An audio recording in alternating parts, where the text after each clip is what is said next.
할렐루야, 반갑습니다. 자, 지금부터 2022년 3월 13일 주일 예배를 시작하겠습니다.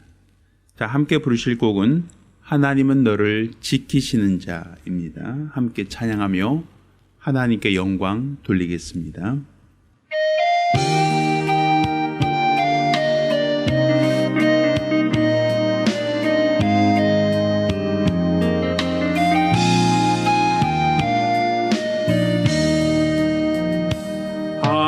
하나님은 너를 지키시는 자, 너의 우편에 그늘 되시니 낮에 해와 밤에 달도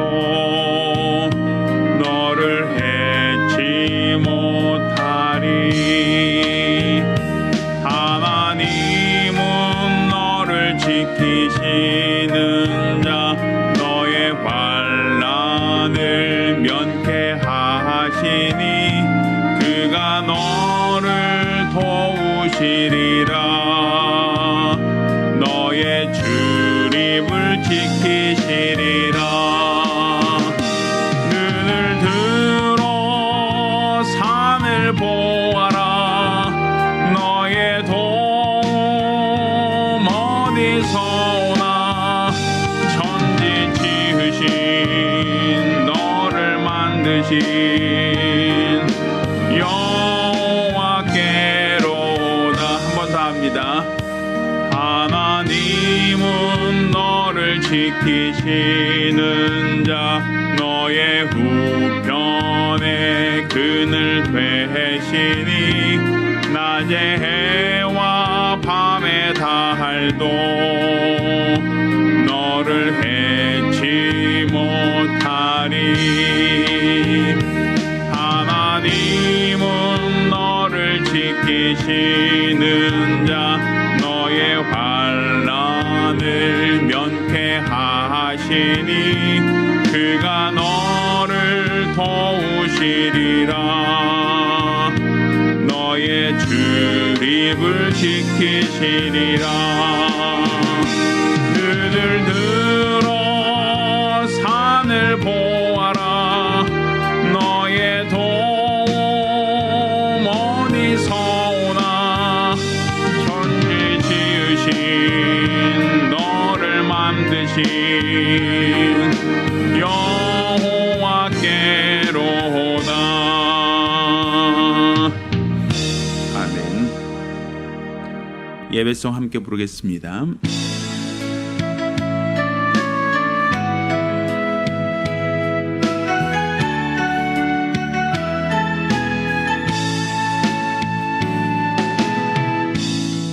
하늘의 문을 여소서. 이곳을 주목하소서. 주를 향한 노래가 꺼지지 않으니 하늘을 열고 보소서. 이곳에 임재하소서. 주님을 기다립니다. 기도의 향기가 하늘에 닿으니 주여 임재하여 주소서. 이곳에 오셔서 이곳에 앉으소서. 이곳에서 드리는 예배를 받으소서. 주님의 이름만이 오직 주의 이름만 이곳에 있습니다. 이곳에 오셔서 이곳에 앉으소서. 이곳에서 드리는 예배를 받으소서. 주님의 이름만이 오직 주의 이름만 이곳에 있습니다.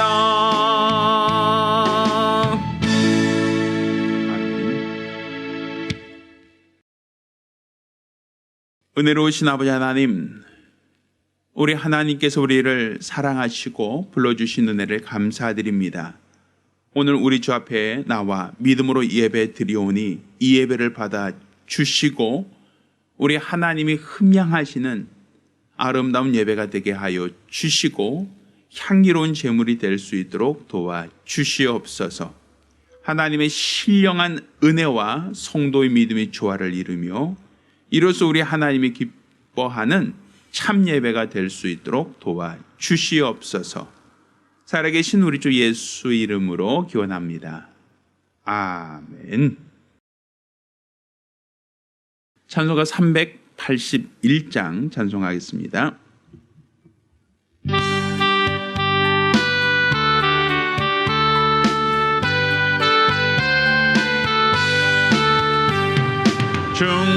충성하라 죽도록 충성하라 주님께 슬픔이나 괴로움이 주의 사랑 못 끊으리 충성하라 죽도록 충성하라 끝까지 충성하라 죽도록 충성하라 주님께 찬란하다 저멸류관 들려온다 주의 음성 충성하라 죽도록 충성하라 끝까지 충성하라 죽도록 충성하라 주님께 항상 내가 힘쓰오리 주여 나를 도우소서 충성하리 죽도록 충성하리 끝까지 아멘. 우리 같이 기도합니다. 우리 같이 기도하실 때 지난 한 주간 우리가 우리 하나님 앞에 거짓된 것, 또 하나님 보실 때 가증했던 우리 모든 죄가를 자복하며 한 목소리로 참여 기도합니다. 은혜로우신 아버지 하나님, 우리 하나님께서 우리를 사랑하심을 참으로 감사드립니다. 우리가 우리 하나님을 알고 하나님을 믿고 의지하며 우리 하나님 원하시는 거룩한 뜻을 쫓아 믿음으로 살아가기 원하오니 도와주시옵소서.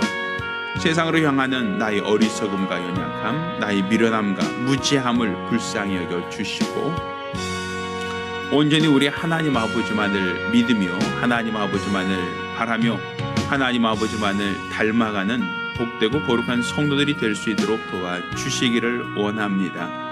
저들이 온전히 우리 하나님 아버지만을 닮아가기를 원합니다. 하나님만을 따라가기를 원합니다. 우리 하나님 원하시는 거룩한 뜻을 쫓아 사용되어지기를 원합니다. 우리 하나님께서 은혜와 복을 주시옵시고 일평생 하나님이 원하시는, 하나님이 바라시는, 하나님이 기뻐하시는 거룩한 믿음으로 사용되어질 수 있도록 도와주시옵소서. 우리들의 어리석음을, 우리들의 미련함을, 우리들의 무지함을, 연약함을 우리 하나님 앞에 다 내려놓고 하나님의 평안을 구하며 하나님의 위로를 구하며 하나님의 능력을 구하기를 원합니다. 우리 하나님께서 우리들을 용서하여 주시고 하나님이 궁일하신 대로 이끌어 주시옵시사 하나님께 드리는 이 예배가 하나님을 기쁘시게 하는 참 예배가 될 수 있도록 우리 하나님께서 친히 주장하여 주시옵소서.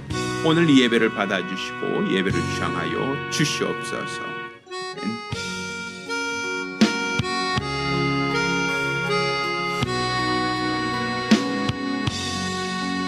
모든 영광을 하나님께 모든 영광을 하나님께 온 마음과 뜻 다해 주사모합니다. 모든 영광을 하나님께 하나님 찬양 받으소서.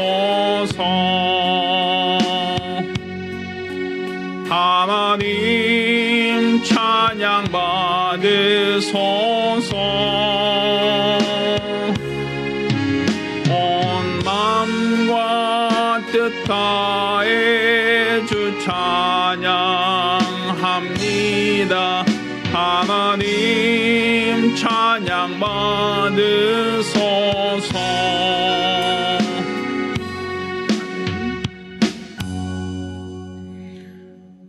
은혜로우신 아버지 하나님, 오늘 우리 주 앞에 나와 믿음으로 예배케 하심을 감사합니다. 오늘 주 앞에 나와 예배할 때 하나님께서 영광 받아 주시고, 또 오늘 드려진 모든 예물 하나님께 상달되어지는 참 예물 될 수 있도록 도와 주시옵소서. 수입의 10분의 1을 구별하여 예물 드린 손길을 복 주시고, 매 주간 혹은 월간 작정함으로 예물 드린 손길을 또한 복 주시기를 원합니다. 우리 하나님께 받은 은혜를 감사하며 감사드린 자를 복 주시고, 더 많은 영혼을 구원코자 하는 사모함과 열정으로 선교 예물 드린 자도 복 주시기를 원합니다. 이와 같이 연복께 감사함으로 연방 모든 자들에게 큰 은혜 주시고, 하나님께서 긍휼로 저에게 더하여 주시옵소서. 살아계신 우리 주 예수 이름으로 축복하며 기도합니다. 아멘. 오늘 주 앞에 감사하며 예물 드린 우리 모든 성도들과 또 가정들마다 하나님의 신령한 복과 은혜기를 예수 이름으로 축원합니다. 할렐루야. 하나님 말씀 함께 봉독하겠습니다.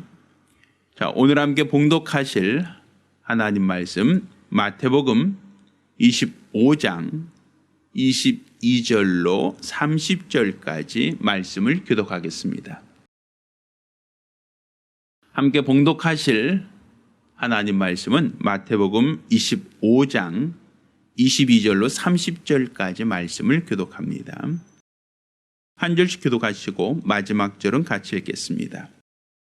2 달란트 받았던 자도 와서 가로되 주여 내게 2 달란트를 주셨는데 보소서 내가 또 2 달란트를 남겼나이다.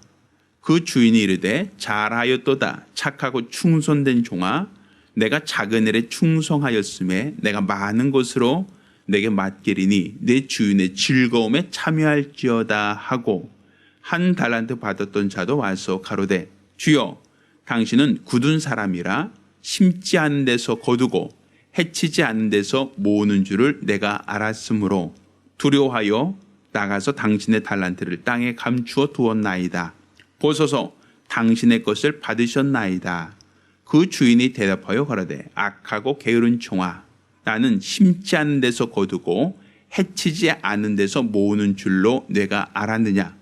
그러면 내가 마땅히 내 돈을 추리하는 자들에게나 두었다가 나로 돌아와서 내 본전과 별리를 받게 할 것이니라 하고, 그에게서 그 1 달란트를 빼앗아 10 달란트 가진 자에게 주어라. 무릇 있는 자는 받아 풍족하게 되고 없는 자는 그 있는 것까지 빼앗기리라.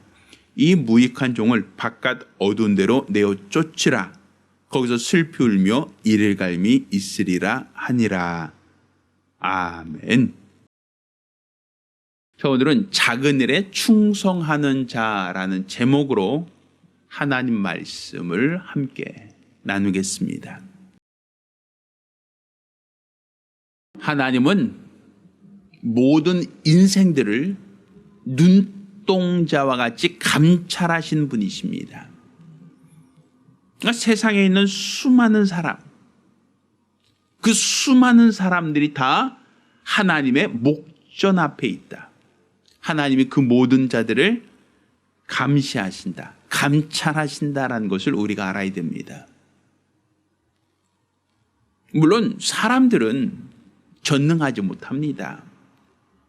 그래서 사람들은 그 능력에 제한이 있어서 하나님처럼 모든 사람을 안다라는 거 불가능하죠. 그렇지만 하나님은 각 사람을 아시고 그들의 마음과 그들의 생각을 아시며 심지어는 그들의 머리털까지도 다 헤아리신 바 된 분이시다라고 성경은 우리에게 말씀하고 있습니다. 따라서 하나님 앞에서는 감춘 것이 없습니다.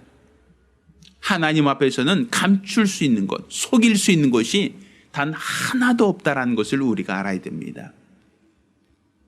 하나님께서 이 세상에 수많은 사람들을 감찰하시는 것은 그것은 하나님이 하나님 마음에 합한 자를 찾으시는 하나님의 능력입니다.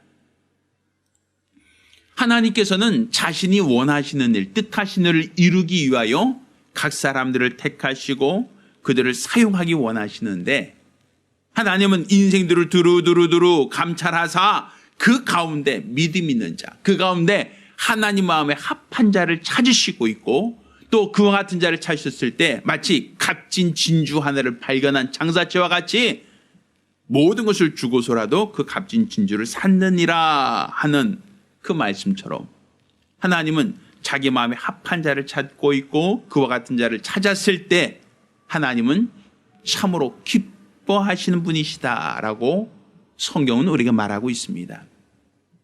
따라서 나의 모든 삶이, 나의 모든 생각이, 나의 모든 행동이 하나님 앞에 감찰되고 있다. 하나님이 보시고 있다라는 이런 생각, 이런 마음을 갖는 것이 바로 우리의 신앙생활입니다. 사실 제가 운전하고 다니다 보면 간혹 감시 카메라, 속도나 신호 위반을 감시한 카메라가 있는 경우가 있습니다. 물론 제가 운전하고 가다 보면 이제 내비게이션에서 그와 같은 감시 장비가 있다라는 것을 경고하고 있죠. 전방 몇 미터 앞에 과속 단속을 하고 있습니다라고 하는 어떤 그러한 신호를 나에게 보내주죠. 저뿐 아니라 대부분 운전자들이 내비게이션이라고 하는 장비에 그런 어떤 기능이 있습니다. 그래서 단지 길만 찾아주는 것이 아니라 목적지로 가는 길만 안내하는 것이 아니라 어느 지역에는 감시 카메라가 있다. 여기서는 속도를 몇 킬로 이하로 줄여야 된다라는 것을 항상 우리에게 알려주고 있죠. 그러다 보니까 사람들이 운전하다가 카메라만 있으면 속도를 줄입니다. 그 앞에서는 신호를 줄인단 말이에요. 신호를 지킨다는 얘기죠. 특히 요즘 같은 그 초등학교 주변이라고 할까요? 스쿨존이라고 하는 이 초등학교 주변은 30km라고 하는 정말 말도 안 되는 속도로 그곳을 통과하는 모든 차량들을 통제합니다. 그러다 보니 다른 곳에선 더 빠르게 오던 차들도 초등학교 정문이나 그 인근에서는 속도를 확 줄여야 돼요. 30km 이하로 줄이지 않으면 계속 경고음이 뜹니다. 속도가 빠르다고 계속 내비게이션은 경고를 하죠. 그것을 무시하고 속도를 조금만 더 낸다면 얼마 후에는 저에게 범칙금이라고 하는 고지서가 날아올 것이다라는 것을 누구나 다 알고 있습니다. 그래서 카메라가 있는 곳에는 모든 사람들이, 운전한 사람들이 조심하고 주의하지 않습니까? 왜? 그가 나를 보고 있다는 거예요. 카메라가 나를 비춰보고 있다는 것이죠. 그것처럼 우리 하나님이 나를 지켜보고 있다. 하나님이 나를 감찰하고 있다라는 것을 우리가 안다면 우리는 범사에 무슨 생각을 할지, 어떤 말을 할지, 어떤 행동을 할지 우리는 삼가 조심하고 또 조심해야 됩니다. 그것은 하나님께서 인생들을 두루 감찰하사 그 가운데 하나님 마음에 합한 자를 택하여 사용하시지만 또 반면에는 하나님 마음에 합하지 않은 사람은 내치시고 사울처럼 버릴 수도 있기 때문입니다. 따라서 우리는 항상 하나님 목전에서 하나님 나에게 감찰하고 있다. 눈동자와 같이 나를 지켜보고 있다라는 생각을 갖고 또 그러한 믿음을 갖고 우리는 신앙생활을 하려고 해야 됩니다. 자, 성경은 예수님께서 부르신 제자, 곧 하나님께서 사용하신 사람들에 대한 특징들을 이야기하고 있습니다. 그런데 오늘 우리가 읽은 이 본문을 보면 달란트 비유에서 하나님께서 어떤 달란트를 맡겨주셨다라고 하는 것만이 아니라 또 그것을 나중에 계수하시는 분이시다라는 것을 성경은 말하고 있다는 것이죠. 그러니까 나에게 맡겨주실 때는 그것을 어떻게 사용할까, 어떻게 운영할까, 어떻게 하면 이것을 사용하여 많은 것을 수익을 남길까, 이것을 간섭하진 않으셨습니다.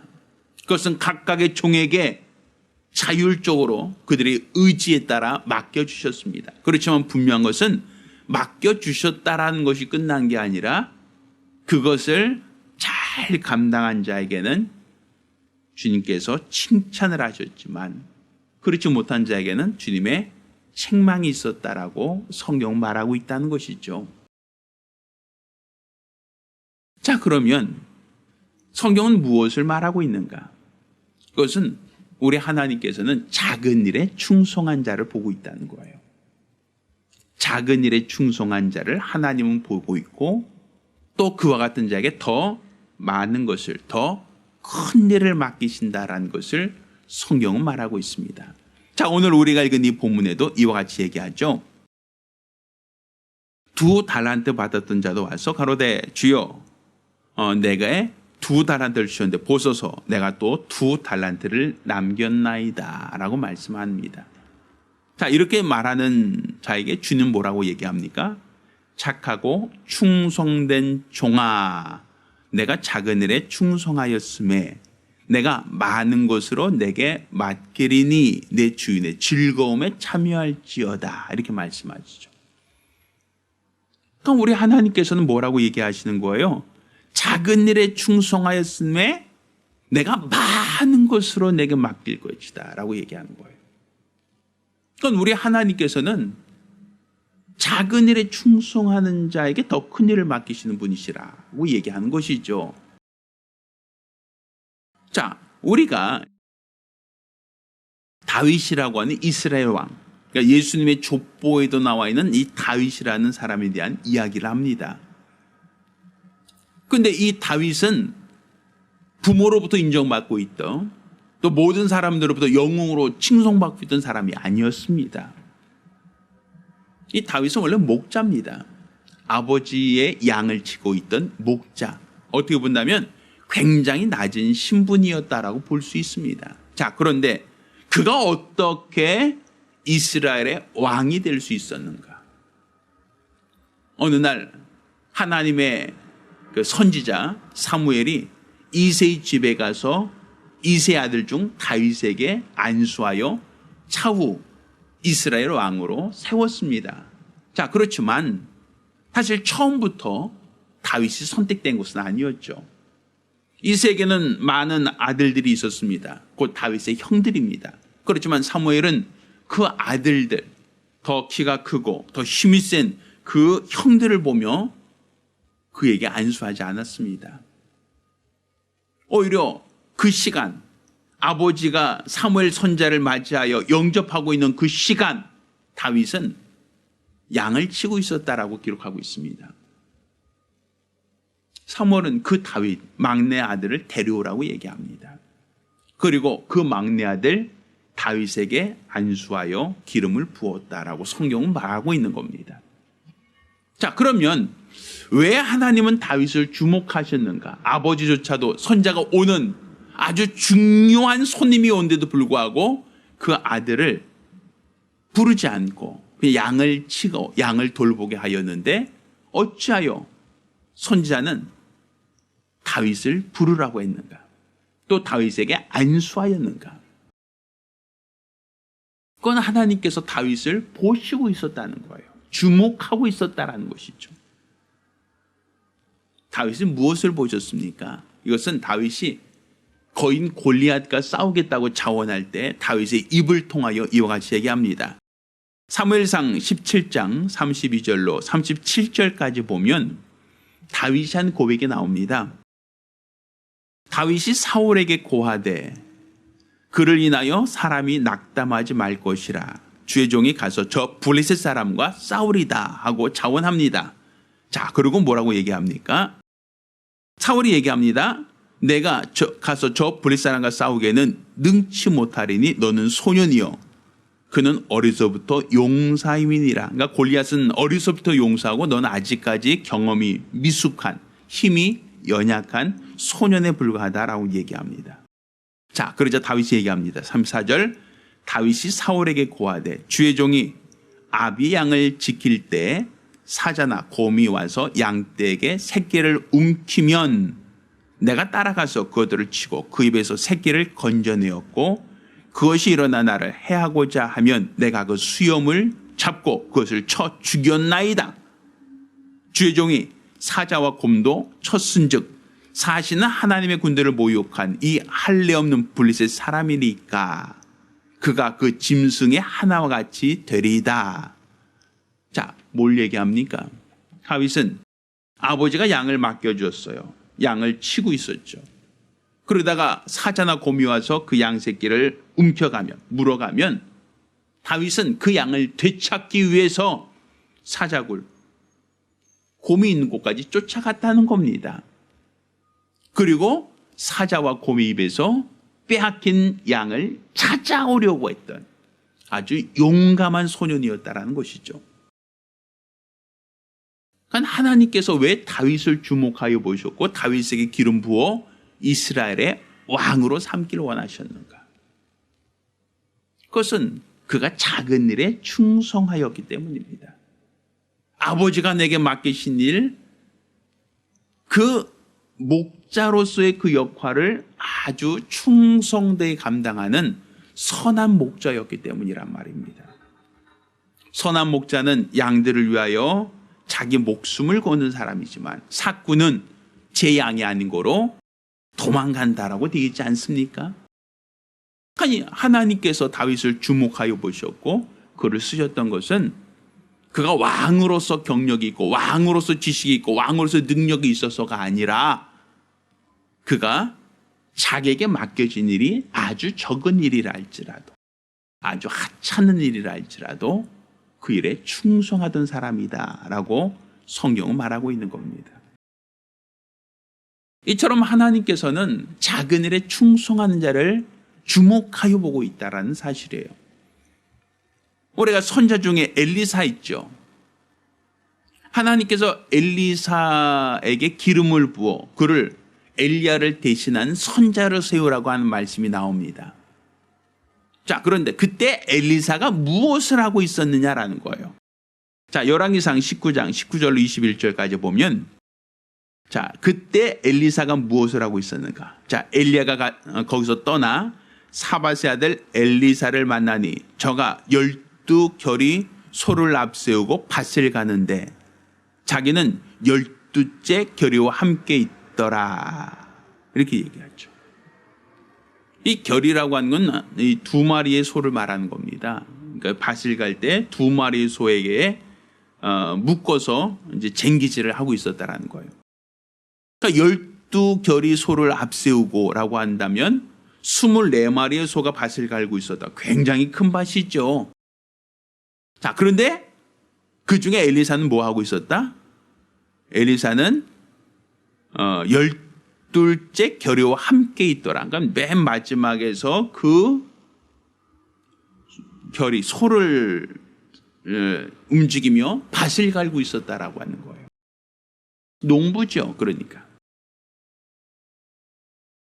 엘리야가 엘리사를 부를 때 그가 밭을 갈고 있었다.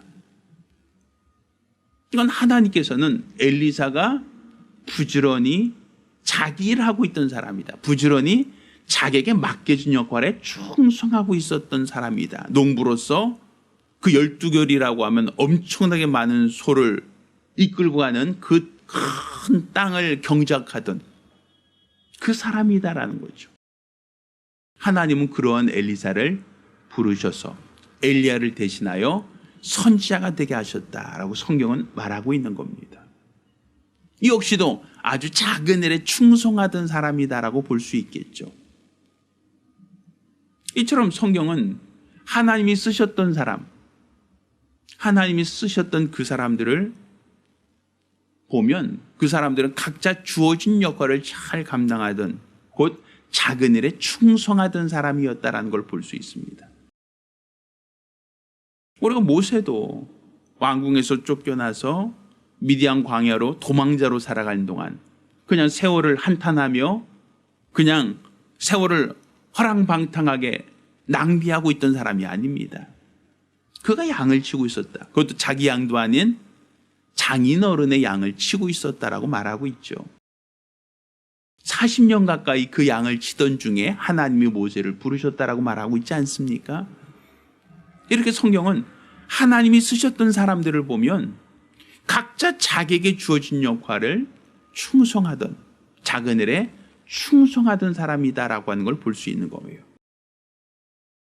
우리가 예수님께서도 그의 제자를 부르실 때, 제자를 찾으실 때 어찌 하셨습니까? 자, 우리가 알고 있는 것처럼 베드로와 안드레, 또 세베대의 두 아들을 부르실 때 그 모습 보면, 자, 베드로와 안드레는 밤이 맞도록 그물을 던지며 고기를 잡고 있었다라고 얘기합니다. 밤새도록 열심히 수고하여 노동하던 사람이다라고 볼 수 있죠. 또 세베대의 두 아들, 그들은 뭐 하고 있었습니까? 아버지와 함께 그물을 깁고 있었다라고 되어 있죠. 그들은 자기에게 주어진 직업, 자기에게 주어진 역할에 충성하던 사람, 최선을 다하던 사람, 작은 일에 충성하던 사람들이었다라고 볼 수 있는 겁니다. 그러니까 예수님의 제자 중에 세리 마태가 있죠.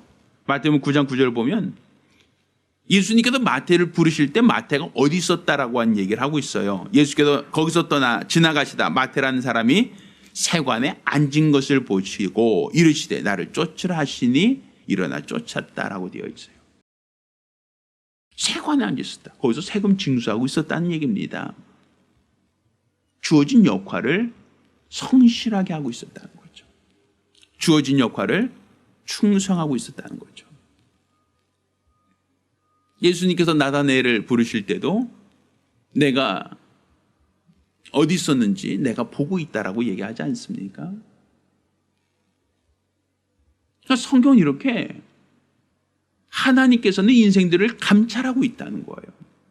두루두루 감찰하고 있다는 거예요.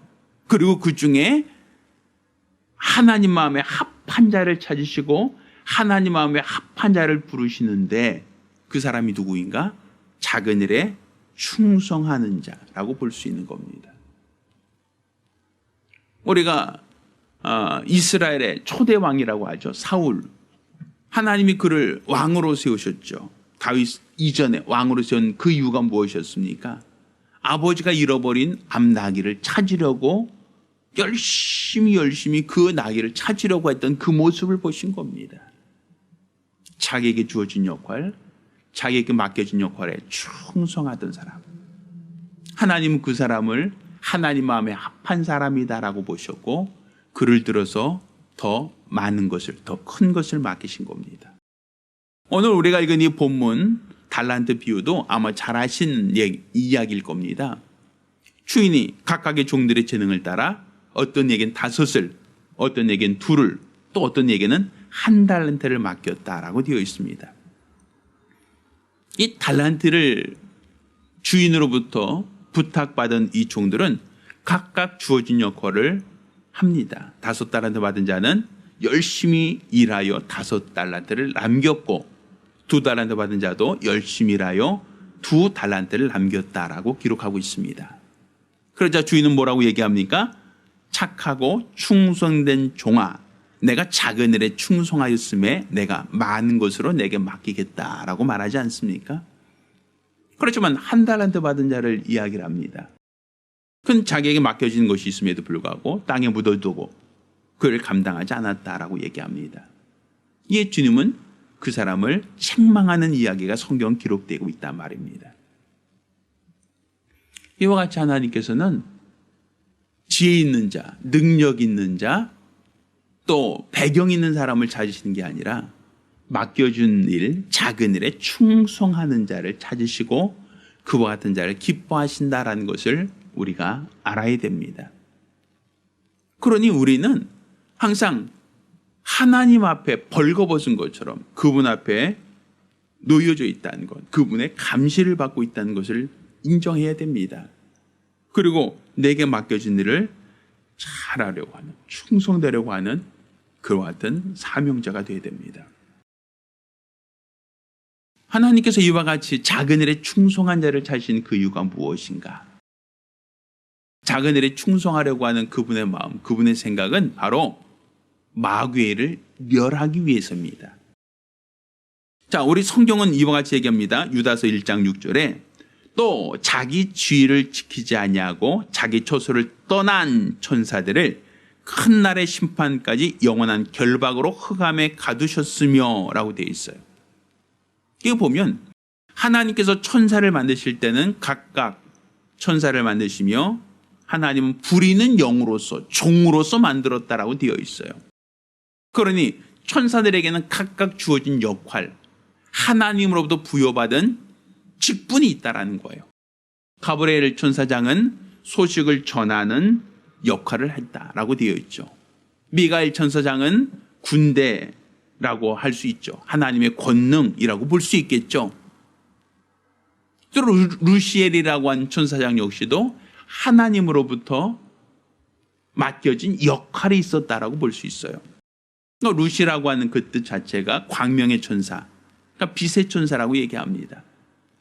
결국 하나님께서 그에게 맡기신 역할, 주어진 직무가 있었습니다. 그런데 유다서 1장 6절에 뭐라고 얘기합니까? 또 자기 지위를 지키지 않고 자기 처소를 떠난 천사라고 되어 있죠. 자기 지위를 지키지 않았다. 자기 역할을 하지 않았다. 자기 처소를 떠났다. 맡겨주신 그 역할을 감당하지 않았다라는 거예요. 그것을 우리는 천사의 타락이라고 말하죠. 그 천사는 어떻게 했습니까? 큰 날의 심판까지 영원한 결박으로 흑암에 가두셨다라고 되어 있지 않습니까? 이 세상에 자기 지위를 떠난 천사를 가두셨다, 결박하셨다라고 성경 기록하고 있습니다. 그리고 그들을 가둔 그 흑암, 음부 가운데 예수님이 오셨습니다. 그리고 예수님이 우리에게 무엇을 보여주셨습니까? 그가 작은 일에 충성하는 모습을 보여주셨다는 얘기입니다. 그건 예수님께서 태어나자마자 바로 공생을 시작한 것이 아니라, 그러니까 30년간은 목수로서 자기에게 주어진 역할을 잘 감당하던 충성된 자였다라는 것을 우리가 볼 수 있죠.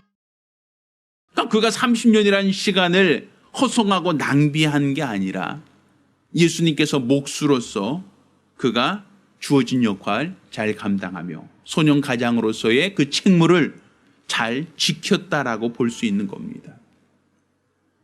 그러한 자를 하나님께서 기름 부어 이제 메시아로 하나님께서 그를 사용하시는 것을 성경은 말하고 있는 것이죠. 그건 예수님 자신도 작은 일에 충성하던 분이셨다라고 볼 수 있는 겁니다. 많은 사람들이 직분에 책임이 있다, 직분에 하나님의 상과 혹은 책망이 있다라고 하니까 두렵고 떨리는 마음을 갖고 있는 것은 분명 맞습니다. 잘못하면 어떡하지? 잘못하면 하나님께 책망받을 텐데 어떡하지? 라고 하는 그런 막연한 두려움이 있습니다. 모세도 그랬죠. 모세도 하나님이 모세를 부르셔서 내가 이스라엘의 구원자로 너를 쓰겠다라고 할 때 모세가 뭐라고 얘기합니까? 나는 입이 둔한 자입니다. 난 혀가 둔한 자입니다라고 주님의 부름을 완곡하게 거부하려고 하죠. 오히려 죄 짓지 않는 사람, 도망자로 이렇게 살인한 후에 도망자로 도피하고 있는 사람이 아니라 좀 더 멀쩡한 사람, 더 좋은 사람을 세웠으면 좋겠다라고 얘기하지 않습니까? 자기는 입이 둔하고 혀가 둔해서 바로 앞에 가서 무슨 말 해야 될지 모르겠다는 겁니다. 그렇지만 하나님께서 뭐라고 얘기합니까? 아론이 너보다 말 잘하는 것을 내가 알고 있다라고 얘기해요. 하나님도 알고 있다는 거예요. 너보다 말 잘하는 사람이 있다는 거 알고 있어요. 나보다 능력 있다는 것을 알고 있어요. 나보다 실력 있는 사람이 있다는 것도 주님은 알고 있어요. 우리 주님은 뭘 원하시는 겁니까? 우리 주님은 무엇을 바라시는 겁니까? 하나님은 어리석은 자를 들어서 지혜로운 자를 부끄럽게 하시고, 약한 자를 들어서 강한 자를 부끄럽게 하시고, 문벌 없는 자를 통해서 문벌이 있는 자를 부끄럽게 하지 않습니까? 하나님이 원하시는 것은 그가 무엇을 갖고 있느냐가 아닙니다. 얼마나 갖고 있느냐가 아닙니다. 얼마나 많이 배웠느냐도 아니고, 그가 갖고 있는 것, 그걸 내가 쓰겠다는 게 아니라 작은 일에 충성할 수 있느냐, 그거 보시는 거예요. 지금 네가 현재 세상 일이든 무슨 일이든 먹든지 마시든지 무엇을 하든지 주를 위해서 하라.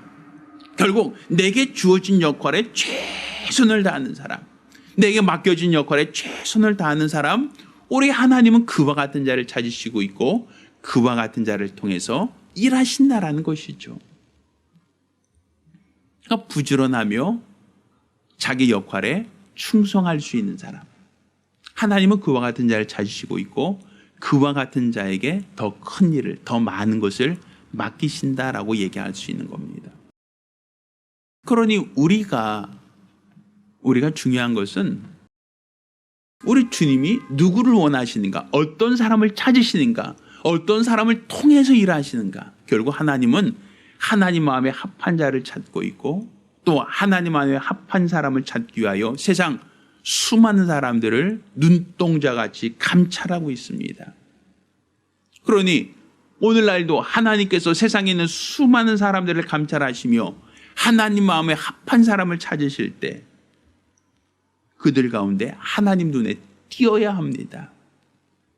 하나님 눈에 띄어야 하고 하나님께 주목하여 하나님이 사용하신 자가 되어야 됩니다.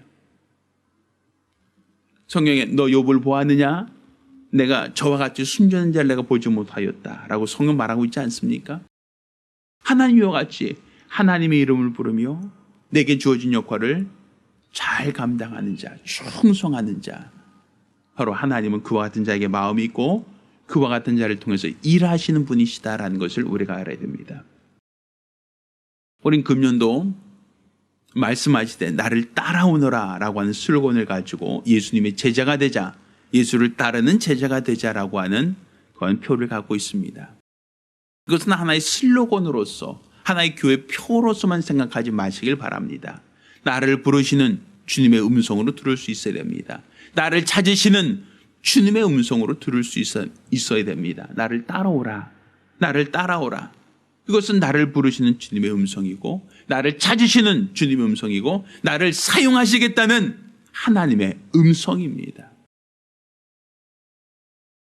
그분은 나를 왜 부르셨습니까? 그분은 내가 무엇을 잘해서 나를 부르셨습니까? 모세처럼 나는 나이가 많을 수도 있어요. 베드로처럼 나는 학벌이 없을 수도 있어요. 또 어떤 이는 갖고 있는 것이 없고 어떤 이는 배운 것이 없고 어떤 이는 할 수 있는 능력이 없다. 모세처럼 나는 말을 잘 못합니다라고 할 수도 있어요. 그렇지만 하나님께서는 입과 혀가 둔한 모세를 쓰셨던 것처럼 베드로처럼 어떻게 보면 배운 것이 없는 그런 사람을 사용하셨던 것처럼 우리 하나님께서는 약한 자를 들어 사용하기 원하시고 어리석은 자를 들어 사용하기 원하십니다. 단 그가 어떠할 때 작은 일에 충성하는 자에게 하나님 더 많은 것을, 더 큰 것을 맡기시는 분이시다라는 것이죠. 따라서 내가 지금 주어진 역할, 믿음 안에서 충성하고 있다면 하나님이 여러분을 주목하여 보고 있다는 것을 깨달아야 됩니다.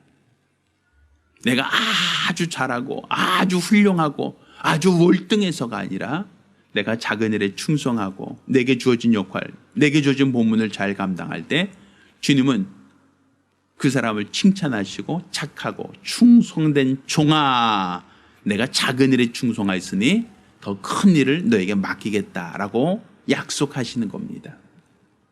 따라서 오늘날 우리가 예수를 따르는 예수님의 제자가 되고자 한다면 우리가 주어진 역할, 우리 주어진 임무를 잘 감당하려고 해야 됩니다.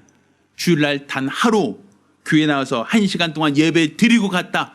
나는 훌륭한 신앙인이다가 아니라 우리가 세상으로 돌아가 있는 6일 동안 또 내가 세상 일을 하고 내가 범사에 하고자 하는 그 모든 수많은 일들 중에서도 하나님 앞에 인정받고 하나님 앞에 잘하였다고 칭찬받는 자가 되어야 됩니다. 먹어도 주를 위하여, 마셔도 주를 위하여, 살아도 주를 위하여, 죽어도 주를 위하여 죽는다라고 하는 고백처럼 우리도 범사에 하나님을 인정하고 내게 주어진 역할, 내게 주어진 책무를 잘 감당하여 우리 주님 앞에 착하고 충성된 종으로, 작은 일에 충성하는 종으로 우리 주님 앞에 발견되시기를 예수 이름으로 축원합니다. 이로써 이 마지막 때에 우리 하나님 앞에 귀하게 쓰임받고 사용되어지는 거룩하고 복된 성도들, 믿음의 사람들이 되기를 예수 이름으로 축원합니다. 할렐루야. 기도하겠습니다. 자, 우리가 기도하실 때 주여 나로 내게 주어진 역할, 내게 주어진 책무를 잘 감당할 수 있는 자가 되게 도와 주시옵소서. 작은 일에 충성한 자에게 더 큰 일을 맡기신다는 주의 말씀 우리가 기억하오니 내게 주어진 역할, 내게 주어진 책무를 잘 감당하여 우리 주 앞에 서는 날 칭찬받는 자가 될 수 있게 하여 주옵소서. 간절히 사모하며 한 목소리로 기도합니다. 은혜로우신 아버지 하나님, 우리 하나님께서 이 세상을 두루 감찰하사 지혜 있는 자를 찾으시고 충성된 자를 찾으시고 부지런한 자를 찾으실 때에 우리 하나님 앞에 발견될 수 있도록 도와주시옵소서. 우리 하나님 앞에 겸손히 나를 부르시는 주의 음성에 순종할 수 있도록 도와주시고 나를 쓰시겠다 하실 때 내가 부족하고 미련하고 무지하고 무능하지만 우리 주님이 쓰시겠다 하실 때 우리는 주님 앞에 모든 것을 내려놓을 수 있도록 도와주시옵소서. 마치 우리 주님은 예루살렘에 올라가실 때 어린 나귀를 찾으셨고 그 나귀를 타고 오르셨습니다. 이는 나귀가 힘이 세서도 아니요, 나귀가 경력이 있어서도 아니요, 또 나귀가 능력이 있는 그러한 존재이기 때문이 아니라 예수님이 겸손히 예루살렘에 올라가시려고 어린 나귀를 타셨다라고 성경은 우리에게 말하고 있습니다. 이처럼 우리 하나님이 쓰시는 자는 힘 있고 능 있는 자, 지혜 있고 또 학벌이 있고 또 영향력이 있는 사람이 아니라 작은 일에 충성하는 자, 바로 이처럼 작은 일에 충성할 수 있는 자를 찾으시고 그와 같은 자를 통해서 일하신다라는 것을 깨닫게 도와 주시옵소서. 따라서 내가 하나님의 눈앞에 있다는 것을 기억하고 내게 주어진 역할, 내게 주어진 책무를 잘 감당할 수 있도록 도와주시고 이로써 우리 주 앞에 서는 날 잘하였다고 칭찬받는 거룩하고 복된 성도들이 되게 하여 주시옵소서. 살아계신 우리 주 예수 이름으로 기도드렸습니다. 아멘. 할렐루야. 할렐루야. 작은 일에 충성하는 충성된 일꾼 되기를 예수 이름으로 부탁드립니다. 자, 모두 일어나서 함께 찬송하겠습니다. 찬송가 350장입니다.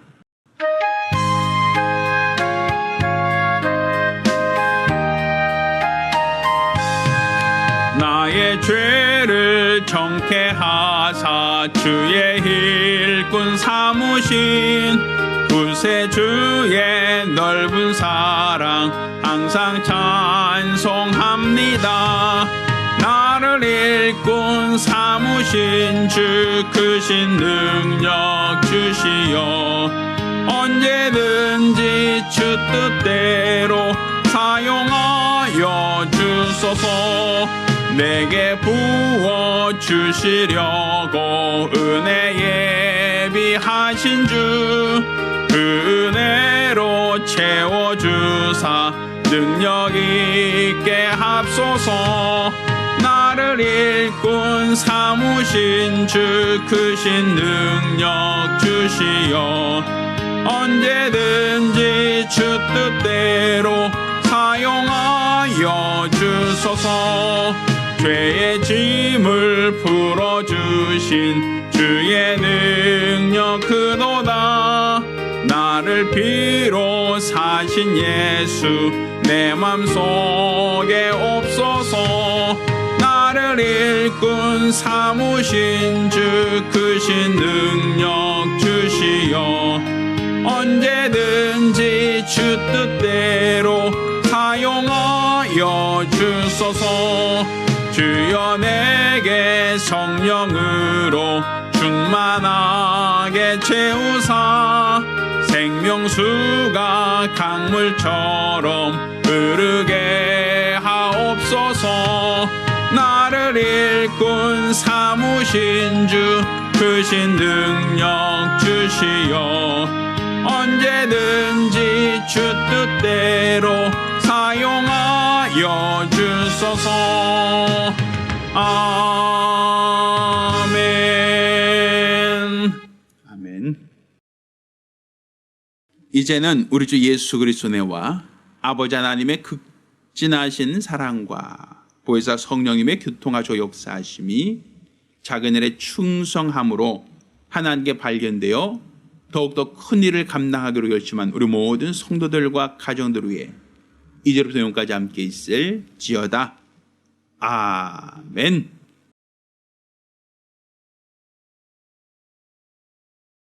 할렐루야. 우리 하나님께 영광의 박수 올리겠습니다. 네, 감사합니다.